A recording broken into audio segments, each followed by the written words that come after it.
So I'm going CM, CM, FM, but I think 2500, 26 or 2700, and then 2800 is quite normal. That's sort of a rating progression in the first few rounds. So this is, I don't know. I call it a running joke, but it's mainly a running joke with myself that I always play double Fear and Keto when I can. But I do like these systems. And I feel like I have good results with them as well.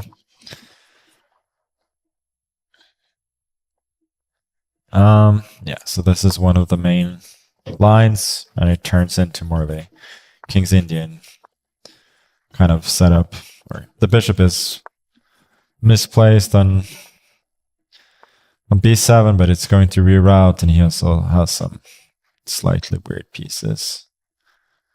So I had this against Arjun, but I don't remember exactly what I did there. Let's go here first. I think it can be useful, like a3 can sometimes be met by a4.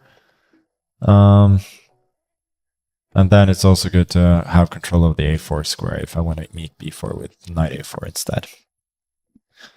Okay, Alcios. Yeah, he's put it in. He's a good boy. F3, I think, is not necessarily the most obvious move.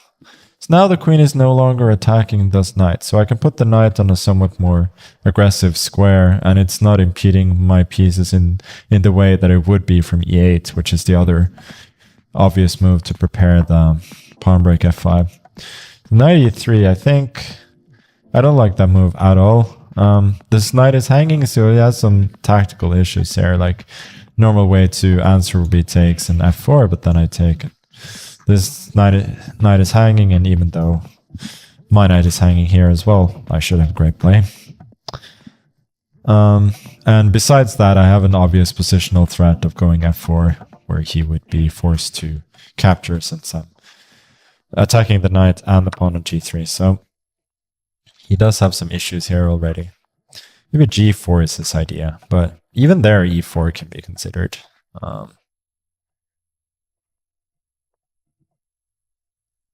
Yeah.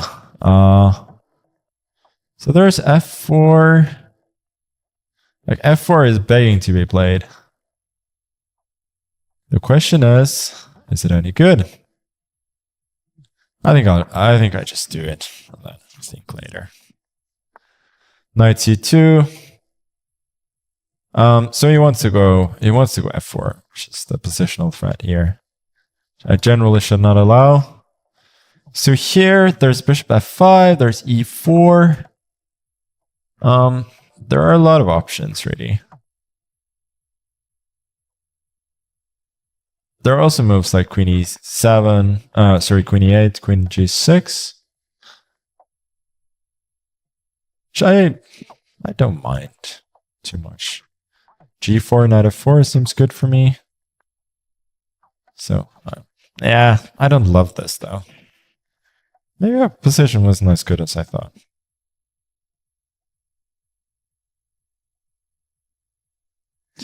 In g4, there's also knight f6, but seems a bit passive. I think I gotta go knight f4. I do have some excellent pieces here. Queen is coming to g6 as well, rook to e8. But the question is whether he's in time to go for some quick bishop b2, knight d4, and so. I think I'm undoubtedly better, but I'm not sure it's by a tremendous amount. So let me go here. I think I don't want his rook to enter the play via b2. So let's take with the queen. Don't mind a queen trade particularly. I think I have excellent pieces in that endgame, and his bishop is quite bad, hemmed in by all his pawns. There's also h5 here, by the way.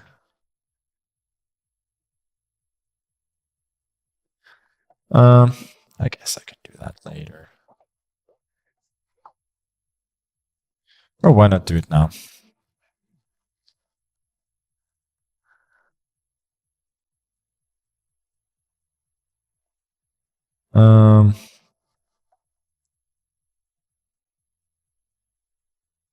Maybe this wasn't fantastic.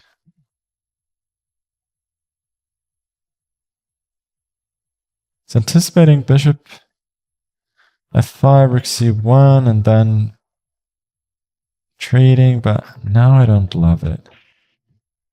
Maybe bishop f5 is just no good. Okay, let's just continue to improve my position then. I mean, have some advantage here regardless. And my king is going to find a beautiful square on f4. The only thing I'm a little bit worried about is whether my pawn on f4 is weak. But apart from that, with this move, okay, so he's preparing king f2 without wanting to worry about knight d3, which is quite logical. I think I'll go here actually, and king f2, rook e8.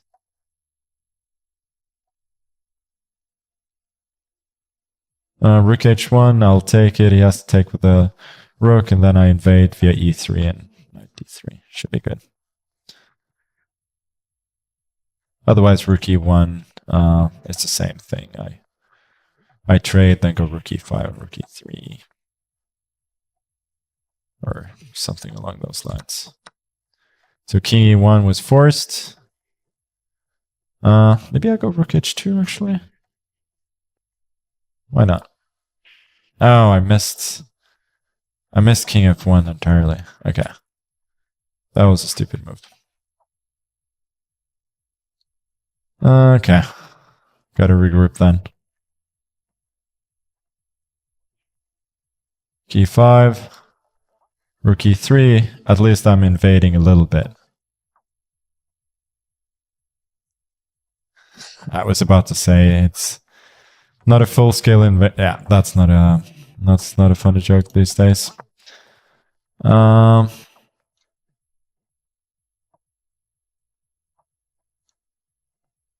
Where's the knockout here? Let's improve the bishop a little bit. Yeah, that didn't really lead to anything. Okay, let's push. I mean, I generally should be winning, but still my time usage leaves a bit to be desired. Now this pawn should be falling. With it, the game.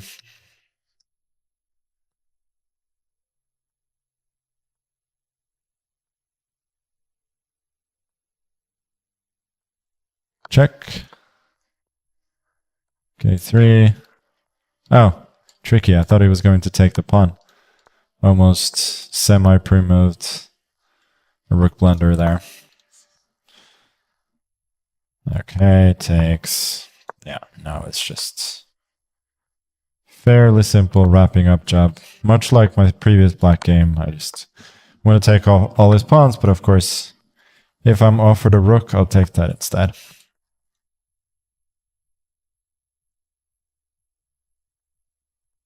And I don't queen immediately, because that would have been stalemate.